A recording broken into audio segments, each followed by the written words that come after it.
எல்லாருக்கும் வணக்கம். என்னுடைய ராதா ராமராவ் சேனலுக்கு உங்கள் எல்லாரையும் வெல்கம் பண்ணுறேன். இந்த வீடியோவில் கலாக்கா சீசன் வந்துருச்சு. இந்த கலாக்கா வச்சுண்டு ரொம்ப டேஸ்டான ஒரு ஊறுகாய் எப்படி செய்யலான்றதை பார்க்க போகிறோம். கலாக்கா பார்த்தீங்கன்னா நெல்லிக்காய் போலவே இதுலேயும் விட்டமின் சி இருக்குது. அது மட்டும் இல்லாமல் ஜீரண சக்திக்கு ரொம்ப ஹெல்ப் பண்ணுது. நார்ச்சத்து அதிகமாக இருக்குது.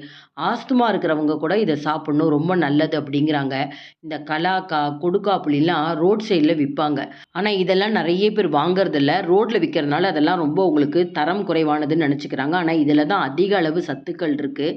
அதனால் கண்டிப்பாக இது எங்கே கிடைக்குதோ, மார்க்கெட்லேயோ டிபார்ட்மெண்ட் ஸ்டோர்லேயோ எங்கே கிடைச்சாலும் உடனே வாங்கிட்டு வந்து இந்த மாதிரி ஊறுகாய் போடுறப்ப நம்ம அளவாக தான் சாப்பிடுவோம். அதனால் கெடுதல் கிடையாது. அதிக அளவு உப்போ காரமோ போட்டு நம்ம ரொம்ப நாள் வருஷக்கணக்கில் ஸ்டோர் பண்ண போடுறது கிடையாது.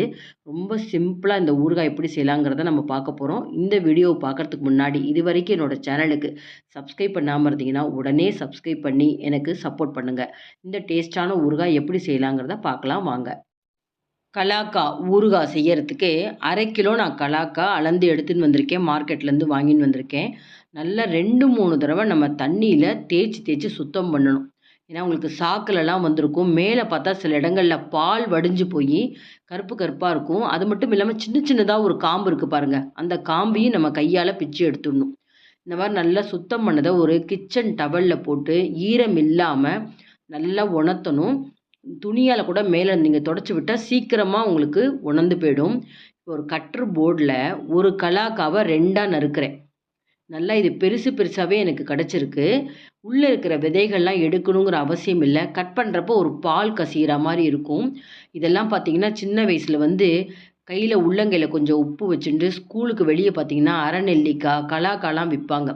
அந்த உப்பை தொட்டு சாப்பிட்டுட்டே வீடு வரைக்கும் போவோம். அந்த அனுபவங்கள்லாம் இருந்தால் நீங்களும் கமெண்ட் பாக்ஸில் ஷேர் பண்ணுங்கள். இந்த மாதிரி 2 நம்ம கட் பண்ணி வச்சுக்கணும்.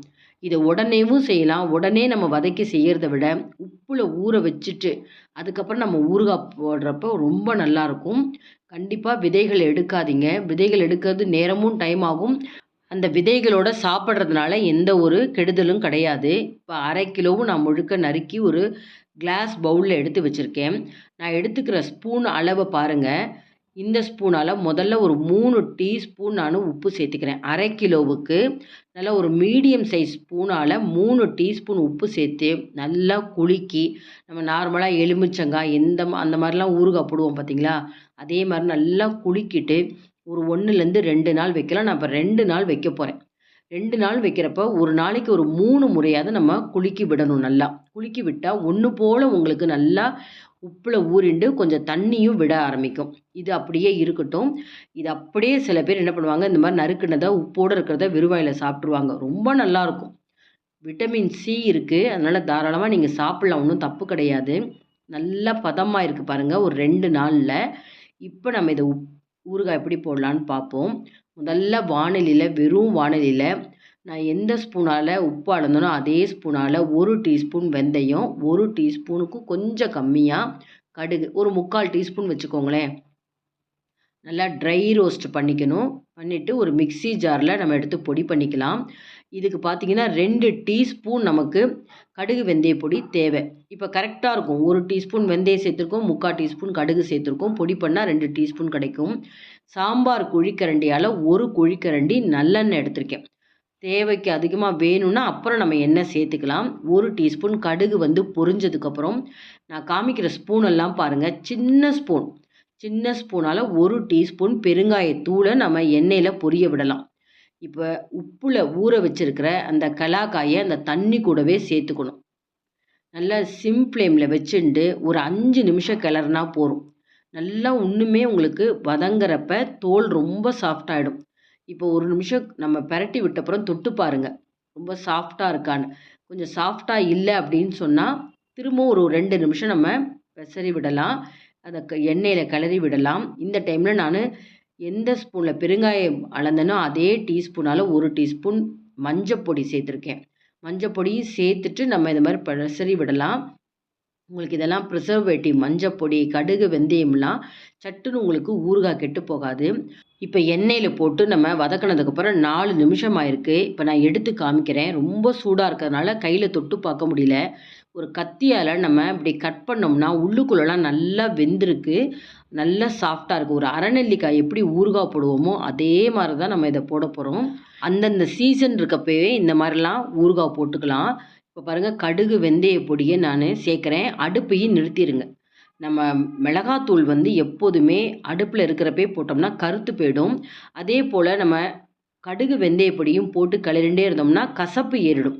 அதனால் எப்போதுமே கடுகு வெந்தய பொடி, மிளகாத்தூள் எல்லாமே எல்லா ஊறுகாய்க்குமே அடுப்பை நிறுத்திட்டு கொஞ்சம் சூடு கொஞ்சம் இருக்கிறப்ப போட்டால் போதும். ரொம்ப அதிக அளவு சூடு இருக்கிறப்ப நிறம் மாறிடும். இப்போ நான் ஒரு குழிக்கரண்டி எண்ணெய் சேர்த்தேன். நல்லா வதங்கினதுக்கப்புறம் சுத்தமாக எண்ணெயே இல்லை அடியில். அதனால் இன்னொரு அரை குழிக்கரண்டி எண்ணெய் சேர்த்துக்கிறேன். இப்போ 2 விதமான மிளகாத்தூள் இருக்குது. இது நார்மலாக கடையில் கிடைக்கிற மிளகாத்தூள். இது தாராளமாக சேர்த்துக்கலாம். நான் இப்போ வீட்டில் வச்சுருக்கிறது பார்த்திங்கன்னா, கடையிலேருந்து மிளகாய் வாங்கிட்டு காம்பை எடுத்துட்டு கொஞ்சமாக எண்ணெய் விட்டு மிளகாயை நல்லா ரோஸ்ட் பண்ணிவிட்டு அதுக்கப்புறம் பொடிச்சு வச்சுருக்கிற மிளகாய். இதுவும் ரொம்ப நல்லா வாசனையாக இருக்கும். மாங்காய் இன்ஸ்டன்ட் மாங்காய் ஊறுகாய்க்கு இப்படி தான் செய்வோம். ஆல்ரெடி அந்த வீடியோ போட்டிருக்கேன். அந்த மாதிரி மிளகாத்தூள் தான் நான் இப்போ சேர்க்குறேன். கொஞ்சம் கொஞ்சமாக நம்ம சேர்த்து பார்க்கணும். முதல்ல ஒரு 4 டீஸ்பூன் சேர்த்துக்கிறேன். எப்போதுமே உப்பு அளவை விட மிளகாத்தூள் அளவு ஜாஸ்தி இருக்கணும். இப்போ 4 டீஸ்பூன் நம்ம மிளகாத்தூள் சேர்த்துட்டு நம்ம கிளறி பார்க்கணும்.